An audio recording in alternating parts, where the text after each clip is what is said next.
हिरन और गधे की कहानी। एक बार की बात है, जब एक गांव में एक हिरन और एक गधा एक साथ रहते थे। हिरन तेज और दुरुस्त था, जबकि गधा आलसी और सुस्त था।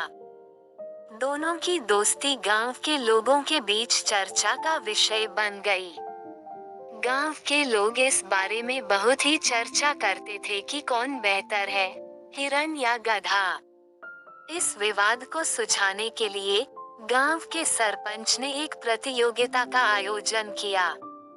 इस प्रतियोगिता में दोनों को अलग अलग कामों के लिए चुना गया। पहला काम था तेज दौड़ना। हिरन ने तेजी से दौड़कर अपने कौए को दिखाया, जबकि गधा आलसी था और दौड़ते समय ही थक जाता था। हिरन ने ये काम जीत लिया। दूसरा काम था अच्छा तरीके से पेड़ों से पत्तियां तोड़ना। इस काम में गधा माहिर था, क्योंकि उसकी ताकत थी। हिरन की तरह वह तेज नहीं था, लेकिन वह दूसरों के साथ अच्छा व्यवहार करता था। तीसरा काम था सड़क पर आने वाले आपदाओं को दूर करना। एक दिन गांव के आसपास एक भयानक सांप आ गया।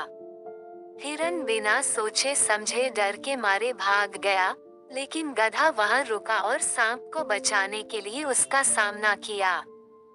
गधे ने सांप को दूसरी ओर पहुंचा दिया और उसकी जान बचाई।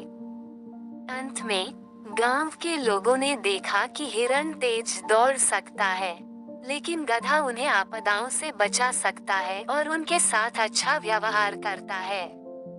वे समझ गए कि दोनों की अपनी अपनी महत्वपूर्ण योग्यताएं हैं और इन्हें बेहतर तरीके से मिलाने की जरूरत है। इस प्रतियोगिता के बाद हिरन और गधा दोनों गांव के लिए एक साथ काम करने लगे और उनकी दोस्ती मजबूत हुई।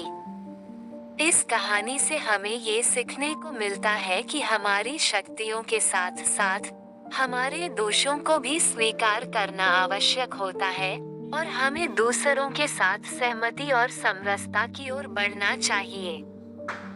इस प्रतियोगिता के बाद हिरन और गधा गांव के लिए एक साथ काम करने लगे और उनकी दोस्ती मजबूत हुई।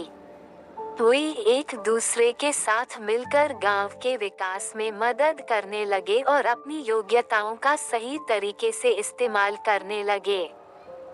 इस तरह हिरन और गधा ने गांव को एक नया दिशा देने में मदद की और गांव के लोग भी समझ गए कि एक व्यक्ति की महत्वपूर्ण योग्यताएं उसकी जाति या दिखावे से नहीं, उसके कृत्यों और व्यवहार से मापी जानी चाहिए।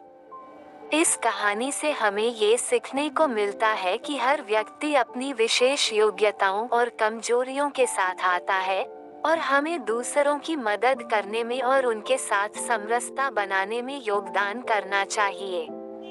इससे हम समृद्धि, सामर्थ्य और समरसता की दिशा में अग्रसर हो सकते हैं। ये कहानी हमें मित्रता, सहयोग और समरसता की महत्वपूर्ण भूमिका का महत्व बताती है, जिससे समाज में सामरिक और सद्गुणों की प्रशंसा होती है। इससे हमें ये भी सीखने को मिलता है कि हर व्यक्ति अपनी विशेषता के साथ आता है और उसके पास कौशल, योग्यता और समर्पण का सामर्थ्य हो सकता है, जिससे उनके समर्पण का महत्व समझा जाता है। इस कहानी से हमें ये भी सीखने को मिलता है कि हमें दूसरों के दोषों को नकारने की बजाय उनकी मदद करने और सहयोग करने का प्रयास करना चाहिए।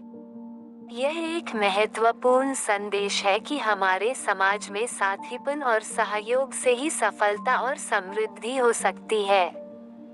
कहानी के इस संदेश को अपने जीवन में अमल करने से हम अपने आसपास के लोगों के साथ समरसता और समझदारी का वातावरण बना सकते हैं, जो हमारे समाज को मजबूती और एकता की दिशा में आगे बढ़ा सकता है।